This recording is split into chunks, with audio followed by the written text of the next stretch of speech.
warahmatullahi wabarakatuh.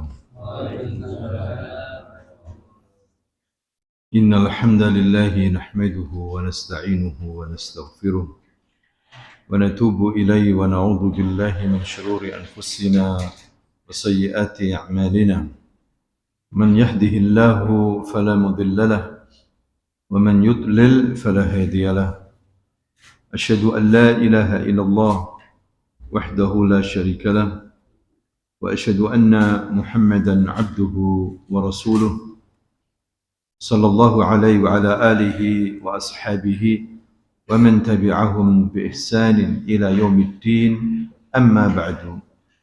Allahumma 'allimna bima yanfa'na wanfa'na bima 'allamtana, rabbi zidna 'ilma warzuqna fahma wa arinal haqqan haqqan warzuqna ittiba'ah wa arinal batilan batila warzuqna ijtinabah wa adkhilna birahmatika fi ibadika salihin innaka waliyu dhalika wal qadiru alaih. Ikhwani fid din rahimakumullah, usikum wa nafsi bitaqwallah faqad fazal muttaqun. Para jemaah yang dimuliakan Allah Subhanahu wa taala, pada malam hari ini kita lanjutkan kajian kita membaca kisah-kisah para nabi yang diceritakan oleh Allah di dalam Al-Quran maupun hadis-hadis Nabi Muhammad sallallahu alaihi wasallam, agar kita mampu mengambil pelajaran hikmah, petunjuk dari kisah-kisah mereka, termasuk rahmat Allah Subhanahu wa taala kepada hamba-hambanya mengutus para nabi, para rasul. Mereka membawa syariat dari Allah agar untuk diikuti, sehingga manusia tidak mengikuti petunjuk atau beramal dengan hawa nafsunya. Harus mengikuti petunjuk para nabi-nabi, sehingga amalan mereka diterima oleh Allah Subhanahu wa taala. Kalau mereka beramal, beribadah dengan hawa nafsu mereka, sesuai dengan kemauan mereka sendiri, tidak akan diterima oleh Allah Subhanahu wa taala. Ibadah, amal saleh, hadirin sekalian, harus mengikuti petunjuk, harus mengikuti wahyu dari Allah. Kalau kita sekarang ini mengikuti petunjuk siapa? Nabi Muhammad sallallahu alaihi wasallam. Kita pastikan amalan saleh kita ini ada dasarnya dari Nabi, dari Al-Quran maupun dari hadis-hadis Nabi, agar diterima oleh Allah Subhanahu wa taala. Kalau kita beramal saleh, beribadah, tidak mengikuti petunjuk Nabi, mengikuti apa kata orang, kebiasaan-kebiasaan masyarakat, tidak ada dasarnya, tidak akan diterima oleh Allah. Kecuali urusan dunia. Nabi mengatakan, antum a'lamu bi umuri dunyakum. Kalian lebih tahu urusan dunia kalian. Ya, bagaimana cara membuat rumah, bagaimana bikin mobil dan sebagainya, ini urusan dunia. Kalian lebih tahu, tapi urusan agama harus mengikuti Nabi Muhammad sallallahu alaihi wasallam. Nah, pada malam hari ini kita akan teruskan kajian kita membaca kisah para nabi. Sebelumnya kita membaca kisah Nabi Nuh alaihi salam, seorang nabi yang diutus oleh Allah kepada kaumnya karena kaumnya berbuat kesyirikan, yaitu menyembah berhala-berhala. Awalnya, hadirin sekalian, sebagaimana diceritakan oleh Allah, berhala-berhala itu adalah dirupakan orang saleh, mereka yang sudah meninggal dunia. Ada 5 orang saleh ulama yang mereka itu orang-orang yang ngerti agama meninggal dunia. Ketika mereka meninggal dunia, kemudian iblis memperdaya manusia agar apa? Dibangun kuburannya. Belum disembah masih. Untuk menghormati apa? Ulama-ulama ini. Dibangun kuburannya. Kemudian didatangi, dimintai berkah. Kemudian iblis datang lagi setelah lama waktu berjalan agar dibuatkan patung seperti wajah mereka. Maka dibikinlah patung, belum masih disembah. Belum apa? Disembah. Ya, dibikin patung besar-besar di pinggir jalan, di kampung-kampung mereka. Ini adalah apa? Bentuk penghormatan. Awalnya seperti itu. Sampai datang suatu generasi yang jauh dari agama, iblis merayuh mereka agar patung-patungnya disembah selain Allah. Kemudian mereka mengikuti apa? Iblis. Hadirin sekalian. Jadi apa yang terjadi dalam kisah Nabi Nuh itu al-ghulu fis salihin. Melampaui batas dalam menghormati orang apa? Yang saleh. Inilah yang dilarang dalam Islam, hadirin sekalian. Kemudian mereka diutus kepada mereka seorang nabi dari kalangan mereka sendiri, yaitu Nabi Nuh alaihissalam. Nabi Nuh berdakwah siang dan malam, mengajak mereka untuk beribadah kepada Allah lagi. Tapi mereka menolak. Hanya sedikit yang mengikuti kaumnya Nabi Nuh. 950 tahun Nabi Nuh berdakwah siang dan malam, tidak kenal lelah. Tapi mereka tetap mengingkari Allah Subhanahu wa taala, sehingga Allah datangkan kepada mereka azab berupa banjir taufan. Ya, banjir yang menenggelamkan seluruh dunia ini. Tidak ada yang selamat kecuali yang mengikuti kaumnya Nabi Nuh, mengikuti Nabi Nuh alaihissalam, menaiki perahunya. Kemudian setelah itu, hadirin sekalian, manusia normal lagi. Jadi semua manusia yang ada di bumi ini mati, kecuali yang ikut kapalnya Nabi Nuh. Ya, makanya dijadikan keturunannya manusia Nabi Nuh, sehingga Nabi Nuh dikatakan Adam yang kedua.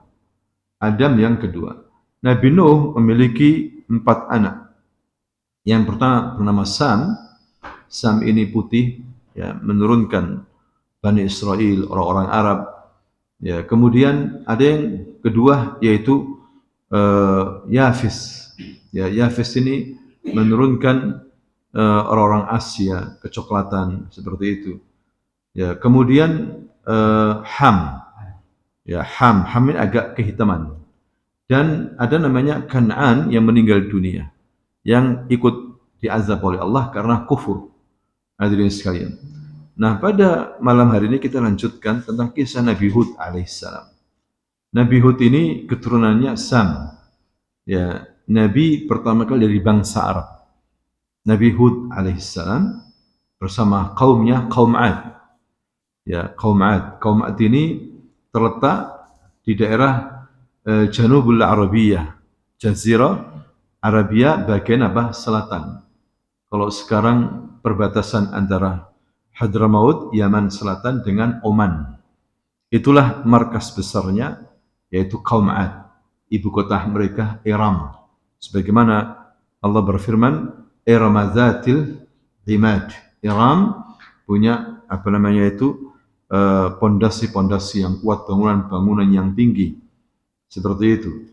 Jadi Nabi Hud alaihissalam salah satu nabi dari bangsa Arab. Ketika Nabi ditanya tentang Nabi, jumlah Nabi, ya, Nabi mengatakan jumlah Nabi 124.000, jumlah Rasul 313. Sedangkan ada 4 Nabi dari bangsa Arab. Nabi mengatakan Hud yang pertama, kemudian Syuaib, kemudian Saleh, dan Nabiuka ya Abu Dzar, Nabimu ya Abu Dzar, maksudnya Nabi Muhammad sallallahu alaihi wasallam. Jadi hadirin sekalian, Nabi dari bangsa Arab ada berapa? 4. Pertama Nabi Hud, kemudian Nabi Saleh, Nabi Syuaib. Nabi Syuaib diutus oleh Allah kepada bangsa Madian, ya, di daerah Yordania sana. Bangsa Madian. Ya, mereka berbicara bahasa Arab. Dan Nabi Muhammad sallallahu alaihi wasallam. Makanya Arab pun dibagi menjadi 3. Yang pertama adalah Arab al-Baidah, Arab yang mungkin sudah musnah, sudah dilacak lagi keturunannya, sudah musnah. Mereka Arab yang pertama yaitu kaum Ad, ya, kaumnya Nabi Hud, kemudian kaum Samud, kaumnya Nabi Saleh. Ya, mereka ini sudah diazab punah mereka ini. Kemudian yang kedua adalah Arab Aribah. Ya, Arab Baqiyah, Arab yang masih tersisa, mereka dari Yaman juga. Ya, mereka ini keturunan Qahtan. Ya, mereka keturunan apa? Qahtan. Kemudian yang ketiga, Arab musta'ribah. Yang awalnya bukan Arab, kemudian menjadi Arab. Ini keturunan Nabi Ismail alaihissalam. Nabi Ismail awalnya bukan dari bangsa Arab. Dari Irak sana. Dari Irak. Ya, anaknya Nabi Ibrahim alaihissalam. Nabi Ibrahim dari Irak, dari Babilonia atau Babil. Ya, kemudian hijrah ke mana? Mekah. Nabi Ibrahim bersama putranya Ismail. Ismail akhirnya menikah dengan suku Arab dari Yaman, Jurhum.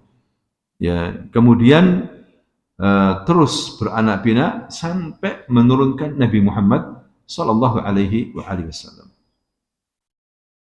Nah, itulah hadirin sekalian pembagian bangsa Arab. Itu awal-awalnya begitu. Nah, kita sekarang membahas tentang Nabi Hud alaihi salam. Ya, kisah Nabi Hud ini banyak diceritakan dalam Al-Quran. Bahkan Allah sendiri menurunkan satu surah namanya surah Surah Hud. Ya. Ada juga kisah dalam surah Al-A'raf, dalam surah Al-Fajr, dan yang lainnya. Banyak sekali Allah ceritakan kaum Ad ini. Ya, kaum Ad ini terkenal dengan badan yang besar-besar. Bahkan dikatakan tingginya seperti Nabi Adam alaihissalam. Nabi Adam itu tingginya 30 meter lebih. Ya, kaum Ad begitu juga besar-besar. Tidak ada yang bisa mengalahkan kaum Ad. Kalau mereka berperang pasti menang. Bahkan mereka diberikan kemampuan untuk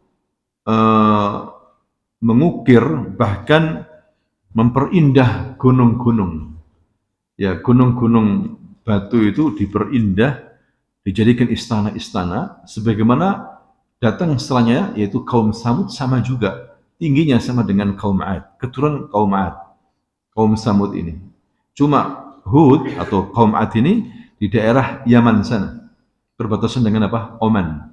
Sedangkan kaum Samud masuk daerah Saudi, ya, masuk ke arah Syam sana, juga masuk Yordania. Itulah peninggalan kaum Samud di daerah sekarang namanya Al-Hijr atau terkenal sekarang Madain Saleh. Sedangkan kaum Hud, kaumnya Nabi Hud, yaitu kaum Ad, di daerah namanya Al-Hijr. Makanya ada surah namanya surah Surah Al-Hijr. Itulah tempat tinggal kaum Ad. Hadirin sekalian, tempat tinggal kaum Ad. Bukan Al-Hijr, Al-Ahqaf ya. Al-Ahqaf. Ada surah namanya Surah Al-Ahqaf. Kalau kaum Samud, Al-Hijr. Madain Saleh. Ya, tempat tinggalnya kotanya Nabi Saleh, Al-Hijr. Ini daerah Saudi Arabia bagian selatan. Arah Madinah terus kira-kira 380 km dari Madinah menuju arah utara, menuju Syam. Ya, daerah Tabuk sana. Itu melintasi namanya Al-Hijr atau Madain Saleh. Itulah kaum Samud. Diutus kepada mereka Nabi Saleh dari mereka sendiri. Sedangkan Ad di daerah Al-Ahqaf. Daerah Al-Ahqaf, sehingga ada surah namanya surah Al-Ahqaf. Ya. Nah, mereka ini berbuat syirik lagi kepada Allah.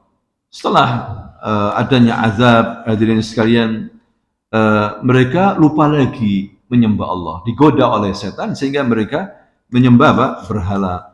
Kemudian diutuslah kepada mereka seorang nabi, namanya Nabi Hud alaihissalam. Nabi Hud memperingatkan mereka. Allah SWT berfirman dalam surah Al-A'raf ayat 69, "Wadhkur id ja'alakum khulafa'a min ba'di qaumi Nuh." Ya, dan ingatlah kalian bagaimana Allah menjadikan kalian ini khulafa, pemimpin-pemimpin di dunia setelah kaumnya Nabi Nuh. Sehingga ada pertanyaan, apakah setelah Nabi Nuh ada nabi lagi selain Hud? Ada yang mengatakan tidak. Yang ada justru Nabi Hud itu sendiri, langsung Nabi Hud setelah Nabi Nuh alaihissalam. Walaupun ada sebagian yang lain mengatakan ada nabi-nabi, tapi tidak ada dasar yang kuat. Yang kuat setelah Nabi Nuh yaitu Nabi Hud alaihissalam. Sebagaimana Allah berfirman, "Wadhkuru id ja'alakum khulafa'a min ba'di qaumi Nuh." Ingatlah kalian bagaimana nikmat Allah yang Allah berikan kepada kalian wahai kaum Ad, menjadikan kalian ini khulafa, khalifah, pemimpin di dunia setelah kaum Nuh. Wa zadakum fil khalqi bastah. Dan Allah memberikan kalian badan ini besar-besar, tubuh yang sehat-sehat besar-besar. Fadhkuru ala Allah la'allakum tuflihun. Maka ingatlah nikmat-nikmat Allah yang Allah berikan kepada kalian supaya kalian beruntung, jangan berbuat syirik lagi. Ini nasihatnya siapa? Nasihatnya Nabi Hud alaihissalam.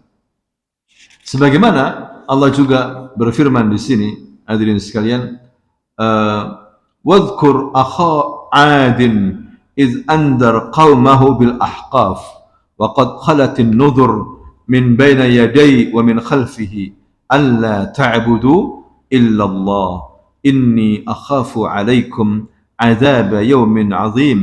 Dan ingatlah ketika Hud, saudaranya Ad, dari kaum Ad, ya, ketika itu dia memberi peringatan kepada kaumnya di daerah Al-Ahqaf. Di daerah Al-Ahqaf, dan sungguh telah ada beberapa memberi peringatan sebelumnya dan sesudahnya, yang mengatakan janganlah kalian menyembah selain Allah, sungguh aku khawatir kalian akan ditimpa azab hari yang sangat besar. Jadi semua nabi, hadirin sekalian, baik sebelum Hud, Nabi Nuh misalnya, atau setelah Nabi Hud, semua yang peringatkan kaumnya jangan sampai berbuat syirik, jangan sampai menyembah kecuali Allah Subhanahu wa taala, jangan menyembah selain Allah, jangan minta kepada selain Allah Subhanahu wa taala.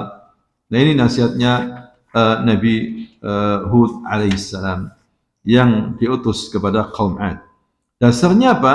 Dasarnya yaitu surah Al-A'raf ayat 65, wa ila 'adin akhahum hudan. Diutus kepada kaum Ad dari saudara mereka sendiri, namanya Hud. Qala ya qaum ibudullah ma lakum min ilahin ghairuh afala tattaqun. Wahai kaumku, sembahlah Allah, tidak pantas kalian menyembah selain Allah. Ya, tidakkah kalian takut kepada Allah? Ini dakwah seluruh para nabi, hadirin sekalian, agar manusia menyembah Allah. Kalau minta, mengucapkan ya Allah, ya Rahman, ya Rahim. Jangan minta kepada selain Allah, hatta minta kepada Nabi, jangan. Jangan mengatakan ya Rasulullah, sembuhkan saya, ya Rasulullah, berikan saya rezeki lah. Minta kepada siapa? Allah Subhanahu wa taala. Ini semua para nabi menasihati seperti itu. Bahkan Nabi Muhammad sallallahu alaihi wasallam mengatakan, wa idza sa'alta fas'alillah wa idza ista'anta fasta'in billah. Kalau kau mohon kepada Allah. Kalau kau minta pertolongan kepada Allah. Itu Nabi Muhammad sallallahu alaihi wasallam. Nah, begitulah Nabi Hud alaihissalam, hadirin sekalian, menasihati kaumnya agar apa? Kembali kepada Allah, menyembah Allah Subhanahu wa taala. Diingatkan oleh Nabi Hud bagaimana mereka diberikan badan-badan yang kuat dan besar, tinggi, diberikan kemampuan untuk membuat negeri mereka yang indah, namanya Iram, sampai Allah Subhanahu wa taala mengatakan dalam surah Al-Fajr, ألم تر كيف فعل ربك بعاد إرم ذات العماد التي لم يخلق مثلها في البلاد. ألم تر كيف فعل ربك بعاد. Apakah kamu tidak memperhatikan bagaimana Tuhanmu berbuat terhadap kaum Ad? Daerah Iram, kata Iram, suku Iram, kakeknya mereka, masih keturunan Nabi Nuh alaihissalam. Ya, Iram zatil imad. Iram mempunyai bangunan-bangunan yang tinggi, yang belum pernah diciptakan semisal mereka, yang belum pernah ada negeri seperti negeri Iram. Ini Allah mengatakan, berarti Anda bisa membayangkan Iram ini bagaimana? Bahkan sampai ada sebagian ahli sejarah, Ibnu Katsir, misalnya dalam kitabnya Al-Bidayah wa Nihayah, walaupun dia menjelaskan riwayat ini tidak terlalu sahih, ya, terlalu berlebihan, bahkan dikatakan di sana, Iram dulu dibangun besar sekali, jalan-jalannya terbuat dari emas dan perak. Ya, samping kiri kanan terbuat dari emas dan perak, gedung-gedung yang sangat tinggi. Sampai Allah mengatakan belum pernah ada negeri seperti negeri Iram. Sampai sekarang tidak ada yang bisa menyaingi. Sebelum diazab, ya. Sebelum apa? Diazab. Sudah mempunyai kebudayaan yang sangat tinggi sekali. Tidak mungkin Allah mengatakan seperti itu. Kalau memang yang benar-benar memang sangat indah negeri Iram ini. Seharusnya mereka bersyukur kepada Allah, menyembah Allah. tapi menyembah berhala. Ya, tapi tidak langsung diazab oleh Allah. Dikirimkan kepada mereka seorang nabi yang baik hati, Nabi Hud dari kalangan mereka sendiri, mampu berbicara dengan bahasa mereka, yaitu Nabi Hud alaihissalam. Tapi apa yang terjadi, Bapak Ibu? Kaumnya Nabi Hud ini justru mengejek habis-habisan Nabi Hud. Itu sudah biasa. Para nabi diejek. Nabi Muhammad diejek apa? Gila, tukang sihir, ya kan? Diejek. Ya, suka mengejek. Ya, mereka hanya mengatakan hawa nafsu, tidak bertanya apakah ada dasarnya, nggak bertanya, pokoknya diejek. Ini kebiasaan orang-orang jahiliyah, kebiasaan orang-orang bodoh, suka apa? Mengejek. Ya, seluruh nabi diejek. Sampai Nabi Hud diejek. Allah firmankan di sini perkataan kaumnya Nabi Hud, kaum 'Ad kepada Nabi Hud dalam surah Al-A'raf ayat 66, "Inna lanaraka fi safahah." Apa kata mereka? Ya Hud, kami memandang kamu ini orang yang bodoh. Safah ini safi, jahil. Orang yang bodoh, Yahud kamu itu. Wa inna lanadhunnuka minal kadzibin, dan kami tuduh kamu termasuk pendusta. Apakah Nabi pendusta? La. Nabi itu orang-orang pilihan Allah. Apakah mereka bodoh? Para Nabi lah orang-orang pilihan Allah ini. Nabi ini orang pintar-pintar. Badannya aja bagus-bagus, ganteng-ganteng. Dituduh apa? Pertama dituduh bodoh, dituduh pendusta. Hadirin sekalian. Nah itu sudah wajar. Orang yang menyampaikan kebenaran ada aja dituduh macam-macam. Mereka hanya bisa menuduh. Ya, tapi mereka tidak ada perkataan-perkataan yang baik. Bahkan dikatakan di sini, in naqulu illa i'taraka ba'du alihatina bisu. Kami tidak ragu lagi bahwa sebagian Tuhan kami telah menimpahkan penyakit gila atas dirimu Yahud.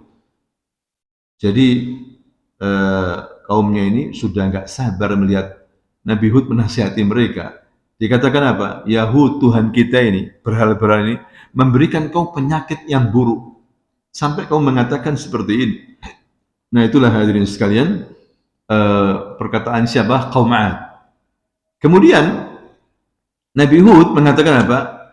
Diabadikan di sini oleh Allah dalam surah Al-A'raf ayat 67 68. Ya qaumi laisa bi safah. Nabi Hud menjawab, wahai kaumku, aku bukan orang bodoh. Walakinni rasulun min rabbil alamin. Aku ini rasul, utusan Rabbul Alamin. Uballighum risalati Rabbi. Aku sampaikan kepada kalian risalah Tuhanku. Wa ana lakum nasihun amin. Aku ini pemberi nasihat yang bisa dipercaya. Aku bukan orang yang berkhianat. Aku memberikan nasihat. Aku enggak minta kalian uang. Ya. Aku memberikan kalian apa? Nasihat seperti itu. Nah, itulah hadirin sekalian Nabi Hud alaihissalam. Kemudian Nabi Hud menceritakan dalam surah Asy-Syu'ara ya tentang kaumnya. Wattaqullazi amaddakum bima ta'lamun. Bertakwalah kalian kepada Allah wahai kaumku yang menganugerahkan kepada kalian berbagai nikmat yang kalian ketahui. Amaddakum bi an'am wa banin. Yang memberikan kepada kalian nikmat yang begitu banyak, anak-anak banyak. Kalian punya anak-anak, anaknya sehat-sehat, Masya Allah bagus-bagus. Wa jannat, negeri mereka itu banyak sekali kebun-kebun yang indah. Wa uyun, juga mata air, sungai-sungai yang luar biasa. Jadi kita bisa bayangkan dulu Iram itu, negeri Iram, indah sekali. Allah sendiri yang mengatakan seperti itu. Hadirin sekalian. Bukankah ini seharusnya kamu syukuri? Kalian menyembah Allah Subhanahu wa taala. Ya, kemudian Nabi Hud juga memberikan targhib.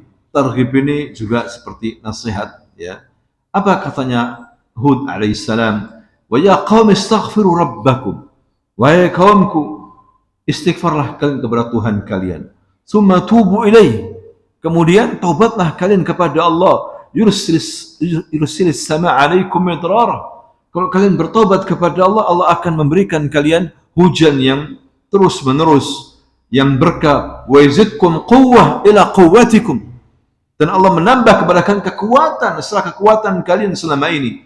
wala tawallaw mujrimin. Janganlah kalian berpaling dengan cara berbuat dosa terus. Ya. Nah, ini hadirin sekalian, kaum Ad mendapatkan nasihat dari nabi mereka, Nabi Hud. Tidak hanya menasihati, tapi juga mengancam.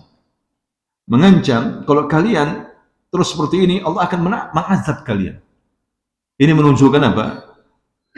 Ciri khas umat Islam, umat Nabi Muhammad, tidak hanya berbuat baik untuk diri mereka. Makanya Allah mengatakan dalam surah Ali Imran, kuntum khairah ummatin ukhrijat linnas ta'muruna bil ma'ruf wa tanhauna 'anil munkari wa tu'minuna billah. Kalian ini sebaik-baik umat yang dikeluarkan kepada penduduk bumi ini. Kenapa? Karena kalian punya ciri khas. Ta'muruna bil ma'ruf wa tanhauna 'anil munkar. Kalian memerintahkan yang baik dan mencegah dari kemungkaran, dan kalian beriman kepada Allah. Ini menunjukkan apa? Hadirin sekalian, bahwa seorang tidak hanya berbuat baik untuk dirinya saja. Dia harus mencegah kemungkaran. Tidak boleh dia diam ada kemungkaran.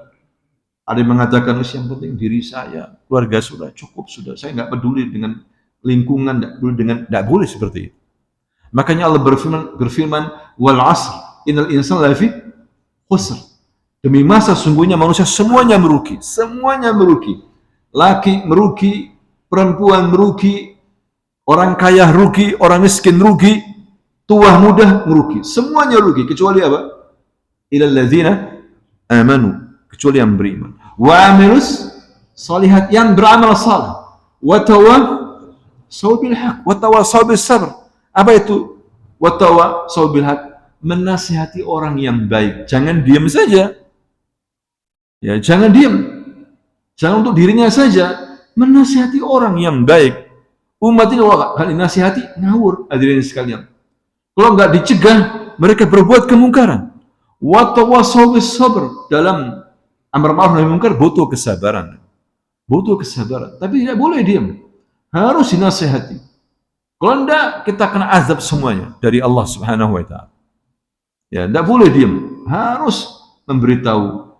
Ini beda kita dengan orang Yahudi. Kalau orang Yahudi itu nafsi sendiri-sendiri sudah. Tidak peduli kamu mau rusak, terserah. Yang penting saya bagus. Lah, umat Islam tidak seperti itu. Tidak seperti orang Yahudi. Harus menasihati. Tidak mau ya sudah. Yang penting sudah menasihati dengan baik, dengan apa? Lembut. Begitulah Nabi Hud alaihissalam mengancam mereka, kaumnya, hadirin sekalian. Bahkan Nabi Hud berkata kepada kaumnya yang mempunyai bangunan-bangunan besar, dan mereka itu membangun bangunan-bangunan besar, gunung-gunung dipahat apa itu bukan untuk dihuni. Jadi untuk kesombongan saja. Mereka tinggal di mana? Mereka tinggal di dataran rendah, bikin tenda-tenda raksasa. Gedung-gedung itu hanya dibuat untuk apa? Kesombongan saja. Makanya dikatakan di sini oleh Hud kepada mereka dalam surah Asy-Syu'ara, "Atabanuna bikulli ri'in ayatan ta'basun?" Apakah kalian pantas mendirikan bangunan-bangunan tinggi hanya untuk bermain-main saja, hanya untuk sombong-sombongan saja? Makanya kata Prof di sini tidak boleh kita membangun gedung tinggi, rumah-rumah besar hanya untuk kesombongan, tidak boleh. Kecuali memang kalau untuk keperluan, tidak apa-apa. Memang keluarganya banyak, nah itu nggak ada masalah. Tapi kalau dia cuma 2 orang bangun 6 lantai misalnya, buat apa? Kecuali untuk bisnis ya. Nah itu personal disewakan sebagai apa? Tempat tinggal. Hanya untuk pamer-pamer saja di masyarakat yang sekitarnya miskin. Nah, tidak seharusnya seperti itu. Bangun rumah besar, luar biasa besarnya, keterlaluan misalnya. Tidak boleh. Seperti kaum siapa? Kaum Ad. Diingatkan sama Nabi Hud alaihissalam. Atabanuna bikulli ri'in ayatan ta'basun? Apakah kalian bangun gedung-gedung ini hanya untuk pamer saja? Kan ada orang seperti itu. Ya, kenapa kamu bangun rumah ini, masya Allah, dari emas, dari ini pintunya? Ya, tidak apa-apa, hanya untuk buat apa? Ya, lebih baik untuk bangun masjid, untuk sedekah seperti itu. Wa tattakhiduna masani' la'allakum takhludun. Kemudian kalian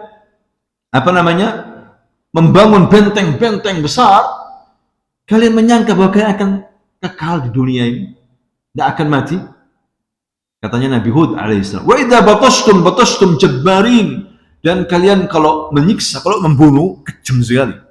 Kaum Ad tidak ada yang bisa mengalahkan. Kaum-kaumnya tidak bisa mengalahkan. Di dunia tidak ada. Di zamannya saat. Kalau dia berperang, habis sudah. Kejamnya luar biasa. Kalau dia menangkap atau membunuh, menyiksa, kejam. Fattaqullaha wa ati'un. Takutlah kalian kepada Allah dan taatlah kepada Allah Subhanahu wa taala. Nah, itulah hadirin sekalian nasihat-nasihat Nabi Hud. Tapi apa yang terjadi? Mereka justru mengejek, memfitnah Nabi Hud dengan berbagai macam. Katanya konyol, katanya dusta, ya. Dan yang mengikuti ini orang-orang yang bodoh, orang-orang yang miskin. Yahud yang mengikuti kamu ini orang-orang miskin, bukan orang-orang pandai. Itu perkataan kaumnya, dituduh tukang sihir dan yang lainnya. Ya, dituduh taklid buta, macam-macam tuduhan-tuduhan. Hadirin sekalian. Maka di sini Allah mengingatkan hadirin sekalian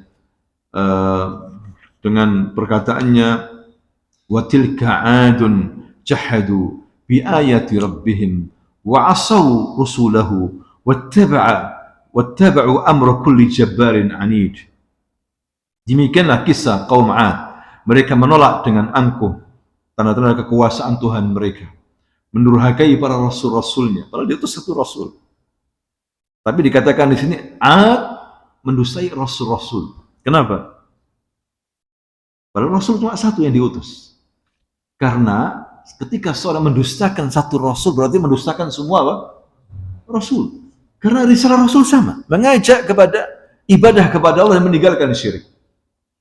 Misalnya ada seorang mengingkari Nabi Muhammad SAW, berarti dia mengingkari semua rasul. Seperti itu, hadirin sekalian. Karena tujuannya sama, Nabi yang diutus itu.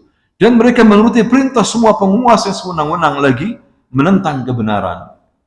Maka tidak boleh mengikuti penguasa yang kufur, penguasa yang bodoh, ya, penguasa yang berbuat maksiat, tidak boleh mengikuti. Ya, kalau baik kita ikuti, kalau tidak baik jangan diikuti. Ya, sebagaimana kaum Ad mengikuti penguasa-penguasa yang kejam yang memperalat mereka. Nah, kemudian hadirin sekalian, kira-kira apa yang dilakukan oleh Allah Subhanahu wa taala ketika mereka tetap seperti itu? Nah, kemudian Allah Subhanahu wa taala mengutus mendung. Ketika cuaca panas gitu, Allah utus mendung hitam. Mereka mengatakan, ini mendung menghujani kita, ini sudah lama gak hujan. Kata Hud alaihissalam, ini terakhir kali, ini bukan mendung biasa. Tobatlah kalian kepada Allah. Ini bukan mendung biasa, tapi ini azab, akan menghancurkan negeri kalian, menghancurkan kalian. Tudammir kulla syai'in bi amri rabbiha, yang akan menghancurkan semuanya, perintah dari Allah langsung. Terakhir kali, wahai kaum. Ya, tapi akhirnya mereka tetap, hadirin sekalian. Akhirnya apa? Allah berfirman, inna arsalna alaihim rihan sarsar fi yawmin nahsin mustamir tanzi'un nasa ka'annahum a'jazu nakhlin munqa'ir. Kami utus ya kepada mereka angin tentara Allah, angin yang sangat dingin luar biasa, menusuk ya sampai hati mereka. Sarsal terus menerus keras, ya 7 hari 8 malam. Ya, ada yang mengatakan 7 ayyam wa 8 7 layan wa 8 ayyam. 7 malam 8 hari. Jadi badannya kaum Ad ini diangkat oleh angin ini, terus diputer-puter berapa? 7 malam 8 hari. Kemudian dibanting tanpa kepala, hancur kepalanya, seperti layaknya pohon kurma yang kosong, tidak ada apa-apanya. Sombong, mudah bagi Allah untuk menghancurkan mereka. Ya, jadi angin ini punya suara bergemuruh, mengerikan suaranya, dan membawa mereka bukan 1-2 jam. Misalnya sekarang ini jangan sampai mungkin di Sidoarjo 2 jam angin biasanya. Angin putus bilang 2 jam, kira-kira apa yang terjadi? Hancur rumah. Ini uh, 7 malam 8 apa? Hari. Bisa dibayangkan, diangkat badan mereka yang besar, diputer-puter berhari-hari dengan kecepatan angin yang sangat tinggi, dibanting ke bumi. Ya hadis. Hadirin sekalian. Kemudian uh, bagaimana Nabi Hud diselamatkan oleh Allah Subhanahu wa taala. Azan. Ya, jadi di sini terakhir dalam surah Al-Haqqah. Al-Haqqatu mal haqqatu wa ma adraka mal haqqah. Kadzabat Tsamud wa 'Adun bil qari'ah dan seterusnya. Dikatakan di sini dalam surah Al-Haqqah ayat 7, sakhkharaha 'alaihim sab'a layalin wa thamaniyata ayyamin husuma fatara al-qauma fiha sar'a ka'annahum a'jazu nakhlin khawiyah. Fahal tara lahum min baqiyah? Jadi Allah tanpa henti menimpahkan angin sarsar ini selama 7 malam 8 hari. Kalian pun melihat kaum 'Ad pada waktu itu mati bergelimpangan seperti batang-batang kurma yang telah kosong, lapuk. Ya, enggak ada artinya kesombongan di hadapan Allah Subhanahu wa taala. Dan ini menunjukkan dosa syirik itu dosa besar. Jangan remehkan masalah syirik. Hati-hati jangan sampai hidup kita ini ada kesyirikan. Jangan minta kepada selain Allah. Minta hanya kepada siapa? Allah Subhanahu wa taala. Ya, ini penting hadirin sekalian. Syirik ini macam-macam, ada syirik kecil, ada syirik besar. Syirik kecil riya, beribadah tapi bukan ikhlas karena orang lain. Ini enggak diterima oleh Allah Subhanahu wa taala. Tapi belum dikafirkan, tapi kalau terus-menerus bahaya. Amalnya ditolak sama Allah Subhanahu wa taala. Ini riya. Ya, syirik besar minta kepada selain Allah. Ya, minta sembuh penyakitnya manusia tidak mampu kecuali Allah. Minta rezeki ya kepada orang yang sudah mati tidak boleh, hadirin sekalian. Minta kepada yang maha hidup Allah, jangan minta kepada yang sudah apa? Mati. Karena ini kebiasaan orang-orang kafir yang diutus kepada mereka nabi-nabi, kemudian mereka diazab oleh Allah sehingga tidak ada yang tersisa kecuali Nabi Hud dan pengikutnya, sedikit pengikutnya. Menunjukkan bahwa pengikut para nabi ini nggak banyak dulu-dulu, hadirin sekalian. Tapi tidak ada masalah. Ya, yang penting berada dalam kebenaran. Ini pelajaran yang baik bagi kita, hadirin sekalian, agar kita mentauhidkan Allah Subhanahu wa taala. Ya, jangan sombong kepada Allah. Kalau orang berbuat maksiat, cepat bertaubat. Jangan menantang Allah, habis kita. Ya, sebagaimana kaum 'Ad. Kaum 'Ad ini dengan kita ya nggak ada artinya. Kaum 'Ad ini besar-besar. 30 meter dari apa? Tanah, 30 meter lagi. Seperti Nabi Adam alaihissalam. Kuat-kuat. Kalau perang pasti menang. Tapi hancur juga karena kesombongan mereka. Nah, negeri mereka Al-Ahqaf selalu ditinggali. Jadi padang pasir. Pasir-pasir. Di sana ada gunung, besok berubah pindah ke sini. Terus begitu. Angin kencang antara Hadramaut, Yaman Selatan dengan Oman. Tidak ada yang berani tinggal di sana. Sampai sekarang. Dan tidak bisa ditinggali. Pasir-pasir yang lembut sekali. Mengerikan. Ya.